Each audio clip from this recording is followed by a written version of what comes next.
little before noon on Friday, and get ready to load up and head down to the MKE Real Street Takeover down at Union Grove.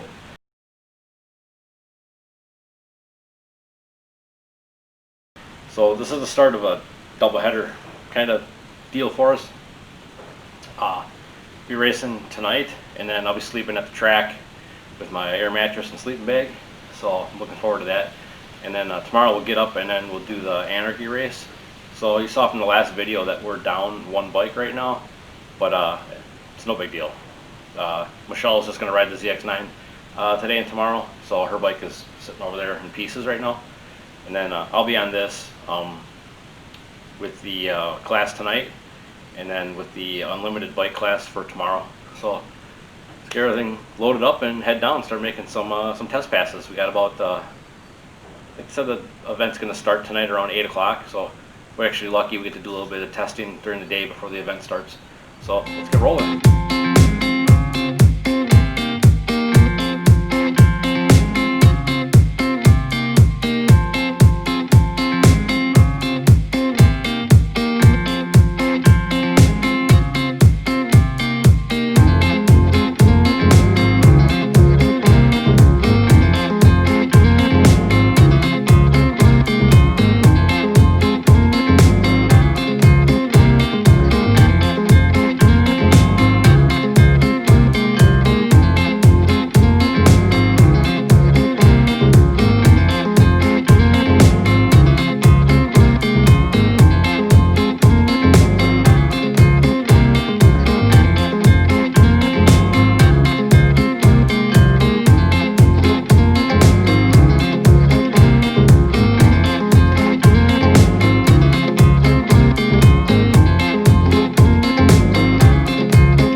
It's Sunday after a full Friday and Saturday of racing. Friday night was the MKE Real Street Takeover, the first one of 2 for the season. We had 10 bikes show up for the bike class. It's one bike class. It's any clutch, any tire, anything goes basically, to try to get turnout. It was only $50 to get in.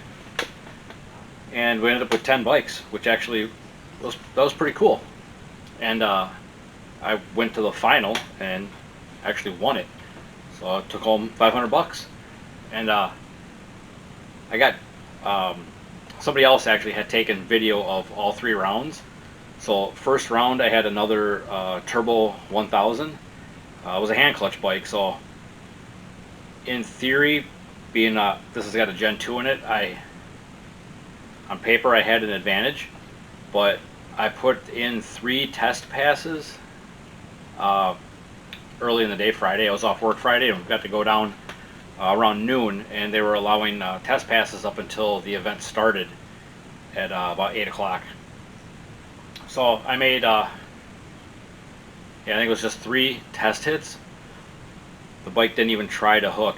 It instantaneously lit the tire up all 3 passes. I was trying different clutch settings, trying to get it to soften up. The track was really a no prep raw deal. So the track was just not great, and I was running out of ideas. I took power out. I was leaving on 6 pounds, 7,200 RPM. It's the lowest I've ever tried to leave on this bike since it's been turbo. I softened up the clutch as soft as I could go, but still be able to have it hold some power down track and not just totally annihilate the clutch and just drive through everything. So I was just out of ideas, and I was getting no data because it was spinning the tire so fast in the track that all I could do was just roll back into it, let it build boost, and just kind of see what the tune-up did down track. So I was ready to kind of just give up. I didn't have any other ideas. I was just at my wit's end. Well, I got talking to a couple friends that had pitted next to me, and they run a Pro Street bike, and they were just kind of giving me some ideas. and kind of gave me like a mental reset. And I made a complete change, total opposite direction of what I had been going with the clutch. And when they called us up for first round to race that Turbo 1000, I was fully expecting to blow the tire off. And if you've never ridden or tuned on a bike with a Gen 2 clutch, a hand slider, whatever, on a marginal track or a questionable track, no prep type stuff, I truly feel that a hand clutch bike has the advantage because you can kind of feather yourself through a wheel spin situation. Whereas with the Gen 2, I have to have RPM and throw the lever. I could technically tune it to be a little more like a hand clutch, but that's not what I've been doing, so that was out of my realm of normal. So I felt I was probably at a disadvantage because I was gonna put it up on the two-step, build boost, and throw the lever, and I can't feather the clutch. Basically, once it spins, I just kind of get in and out of the throttle and then try to walk it out, get into it, and hope I could chase them down. Luckily, the clutch setup worked, and the bike dead hooked and took off, and it felt good. So that's this pass. I'll put that in here.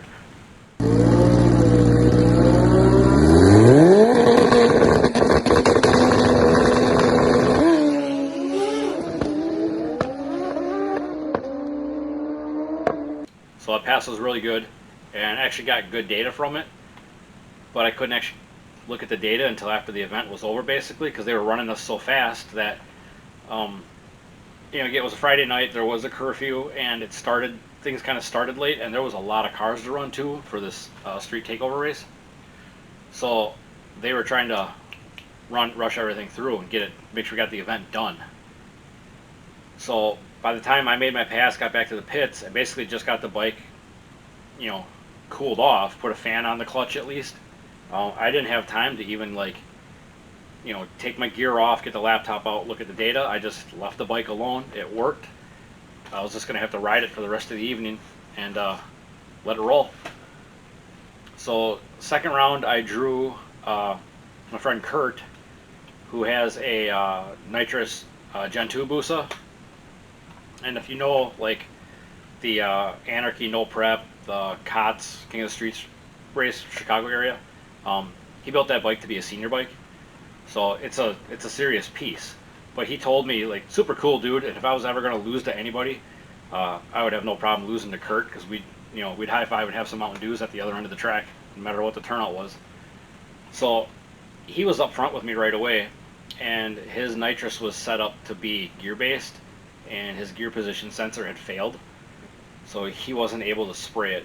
So he told me right up front, he gave me lane choice even. He's like, just whatever you got to do. So he let me pick my lane. I got superstitious now after it worked first round. I wanted that left lane again. So Kurt don't play any games. So we got up there, we staged him. I left. I didn't see him, so I knew he wasn't lying to me. But it left really good, and I made a clean pass. I got to the end, and it was nice job, congrats, and we'll do it again. So that was this pass.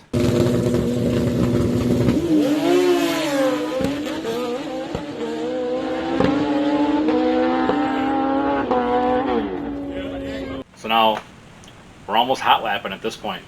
I just get back to the pits. Again, I get the bike cooled off a little bit, put a fan on it. It was kind of cold out, so it's not like the bike runs super freaking hot. I just got a routine that I go through, and I just do the same thing every time. So, got my helmet off. I got a chance to get something to drink. And then, again, I didn't get the laptop out. I was just leaving it alone. So for third round now, this is actually going to the finals. And I end up drawing, or not drawing, this was just the pair up now. The buddy of mine that they run the Pro Street bike. It's Josh Franklin and Jamie Hendricks. So they're the ones that actually had kind of talked with me about my clutch setup and put a little more logic into my head. So after the first two passes, we were in the pits, and he strolls past, and he's like, "Hey, we're gonna need that tune-up back." We just kind of laughed. I'm like, "It's the only one I got." So that was kind of a funny little moment. But again, great dudes. I'd have no problem losing to them. I've lost to them before, but um, they were on kind of a fresh bike. Josh was helping out. Jamie was riding. The bike actually was owned by another buddy of mine, this Ryan Skiba. Um, he couldn't run because he had just had carpal tunnel surgery, so he couldn't ride the bike. But Jamie had been helping him work out bugs and stuff, so they're gonna have Jamie decided to ride the bike that night. And Jamie's awesome, dude. Great rider, pro street level dude. So um, we ended up having to flip for the lane, and I won the toss. I again superstition played a big role here. I just wanted the same lane, keeping everything the same. I just felt like I was in survival mode. No changes, no nothing. Just let's run it. So I called left lane. Um, we got up there, and we both up on. It's a badass Turbo Busa, like 700 horse capable bike. So I was outgunned, but on a track like that, it's sort of, it doesn't matter if it's 100 horse or 700 horse. It's really only going to take so much. And I probably had an advantage just because it was sort of, they're just getting that bike figured out. So I knew if I could just leave, that maybe I could keep it close. And they're good enough that I know that as long as they hook it, it's going to make a pass. That's just how good their program is. And we do burnouts, we roll up there, and this is all flashlight start. There's no beams to stage, no pre-stage stage beams, no nothing. There's no timing system even active at the track. So there's a line painted on the starting line, and you just roll up, you stop your bike on that line, click it in gear, roll up on the two-step. When you're ready, you just give a nod. They go back and hit a flashlight, and that's the go.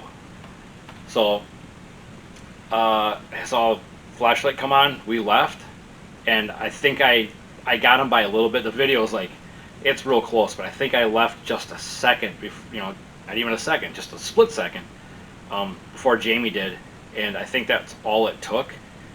And the bike made a great pass. Like, it just felt good. I didn't see him during the pass, not like I was looking, but usually you can hear him, or out in peripheral if it's real close, they're right there.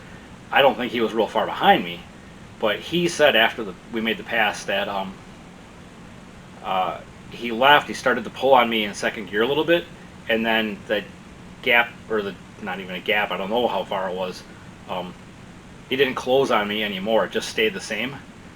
And then he said he plugged third gear, and it just started to haze the tire, so he wasn't making up any ground. So I had a little bit of luck skill on my side, and ended up taking the win. So that was the final round. That was this pass here.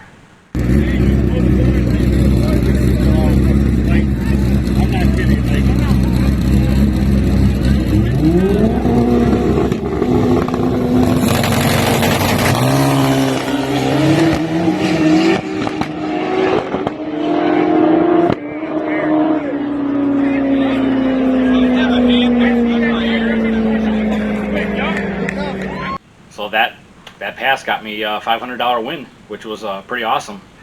And we actually didn't finish that race. It was about midnight. When we ran that, so it was getting to be late, and I was getting tired. I was hungry. It was kind of funny because it's such a more of a car-centric event. So I just won the final for the bikes, and I'm rolling back on the return road, and it's like I might as well have been invisible. People are watching the cars. I just rolled right back to my trailer, parked the bike and got a snack. Hung out with a guy that was pitted next to us. Hung out with his dog a little bit, and then I went looking at the end of the night when everything was done, closed up. Went and I got my payout. So all good there. And then it was a matter of getting to bed Friday night. I had an air mattress that I put in the back of my truck. So I put that in the bed of the truck. Then I had 2 sleeping bags. It was cold. It got down to like 47 degrees.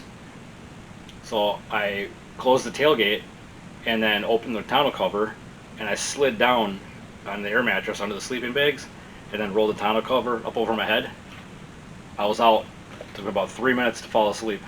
So we had the Anarchy no prep race the following morning.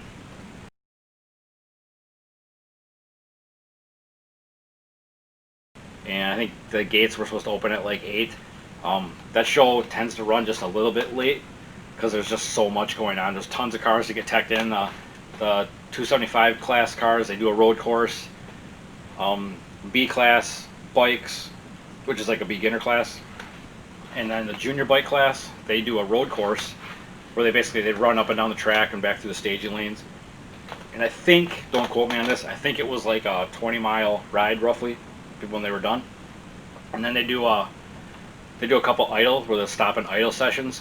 Then at the end they make everybody shut their bike off and wait, and then they'll do restarts. After you restart, you can go back to your pit. So Michelle was on my ZX9 for that. That's the bike I was going to run in that class just for fun because it was a $25 entry fee.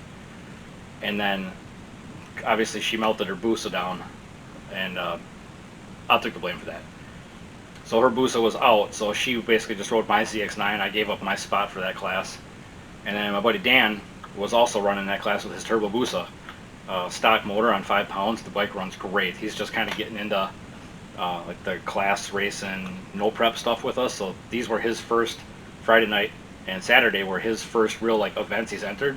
So that was awesome to see him going through that and having fun. But I got a little bit of footage from the road course so you can see kind of how many bikes were actually running around at the track. It was pretty cool to see.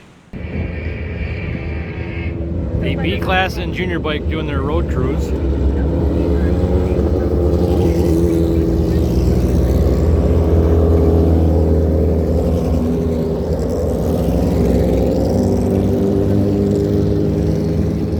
Michelle on the ZX9.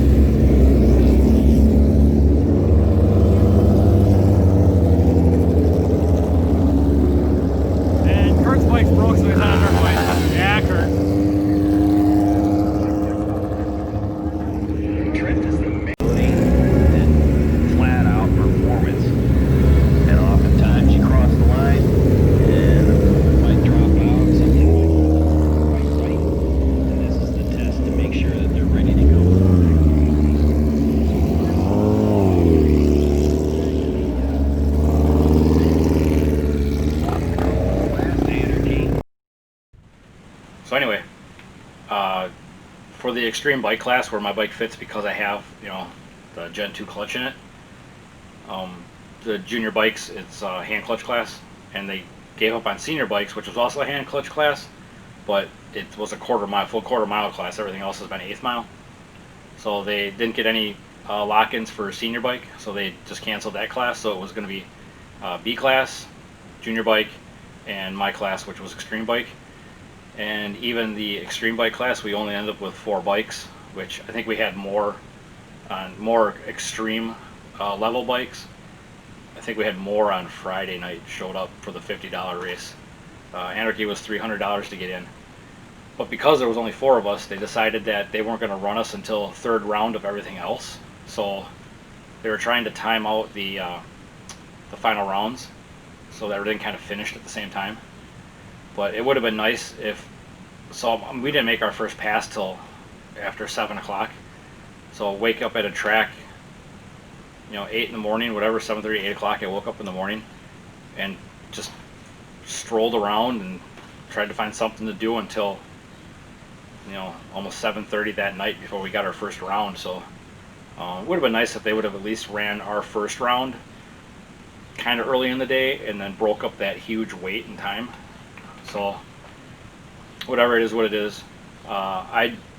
Unfortunately for me, I drew Frankie Stotts showed up with the new bike that Ken Stotts is actually going to be riding for Pro Street this year.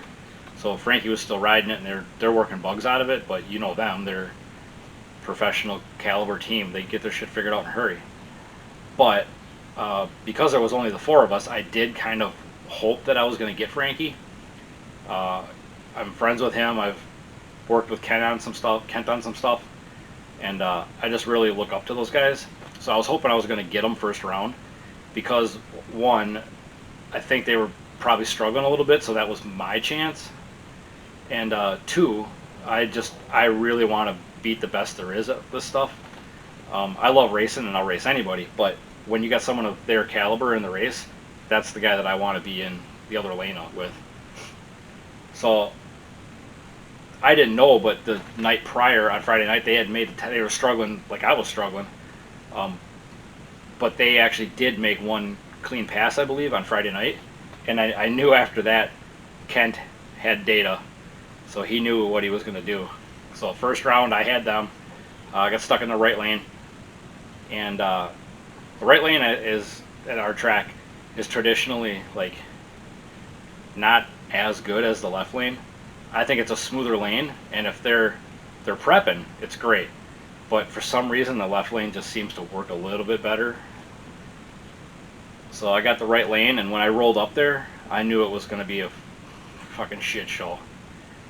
Usually I'll drag my boots on the track a little bit. I'll just kind of skip my toes along. You can kind of get a feel for what's going on. I got a helper that will help line me up and pick a spot, and it'll give me a track temperature reading, and then I can follow my tire temp and see what's a good temperature to leave at.